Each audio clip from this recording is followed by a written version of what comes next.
You wake up to the sound of a mortar landing somewhere outside the wire, not close enough to kill you, but close enough that you're already reaching for your boots before your eyes are fully open. This is how most of your mornings start now, not an alarm clock.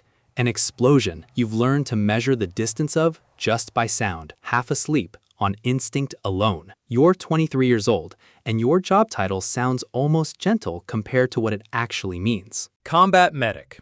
On paper, you save lives. But in reality, you run toward gunfire while everyone with functioning survival instincts runs away from it. Your aid bag weighs almost 30 pounds. Tourniquets, chest seals, IV bags, gauze packed so tight it could stop a femoral bleed in under 10 seconds. That is, if your hands don't shake too badly to use it. Your everyday life starts like most days. Patrol briefing, map check, radio frequencies confirmed twice because confirming them once has gotten people killed before. You check your IFAK, then everyone else's, because if they go down, you need to know exactly where their tourniquet is without having to search a dying man's vest for it. This is the part nobody tells you about training.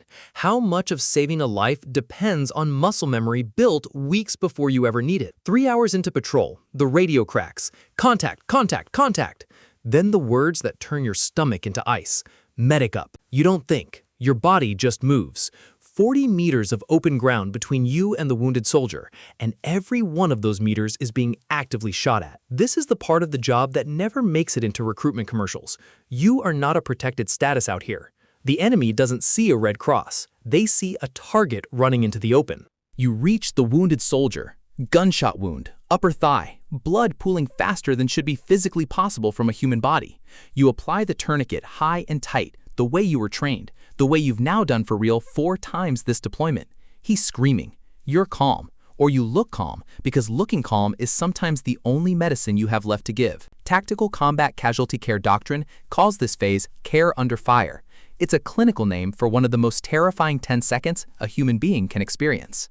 The bleeding slows. You drag him to cover. This is where the real math begins, the kind they don't teach in civilian hospitals. The golden hour. If you can get a critically wounded soldier into surgical care within 60 minutes of the injury, survival odds climb dramatically. Past that window, they fall just as fast. You call in the 9-line medevac request, reciting grid coordinates and casualty count with a steadiness that doesn't match what's happening inside your chest.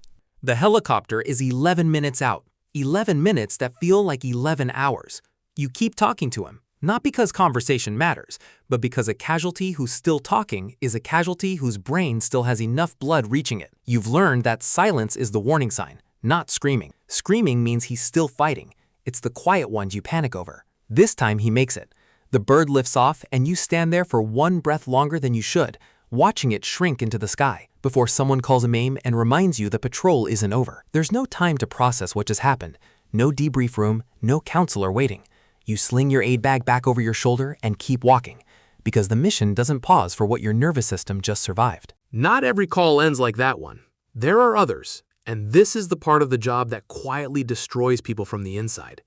You will lose someone eventually, despite doing everything textbook perfect, despite the tourniquet, despite the chest seal, despite the IV line you got on the first try in pitch darkness.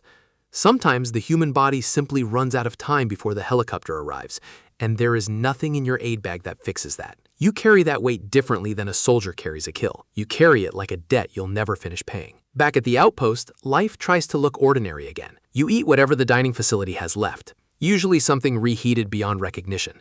You write a letter home that says nothing about today, because there's no version of today that translates safely into a sentence your mother could read without breaking. Combat medics develop a particular kind of dark humor with the infantry they treat. Gallows jokes that would horrify a civilian, but that out here are the only pressure valve available. What most people never understand is the hierarchy of trust that forms around you. The infantry guys don't just respect you, they orient their entire sense of safety around your presence.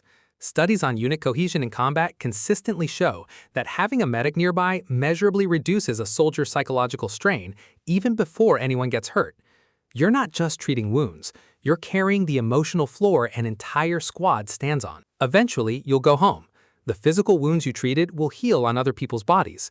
Yours are different. They don't show up on an X-ray. Combat medics report some of the highest rates of moral injury and PTSD of any role in modern warfare, not because of what was done to them, but because of what they couldn't undo for someone else. You'll sit in a quiet, safe living room years from now, and a a car backfiring, a slammed door, will put you back on that 40 meters of open ground for half a second, every single time. History remembers the names of generals and the outcomes of battles. It rarely remembers the medic who knelt in the dirt at the worst moment of a stranger's life and refused to let it be the last one.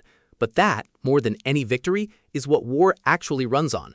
Ordinary people choosing again and again to run toward the wound instead of away from it.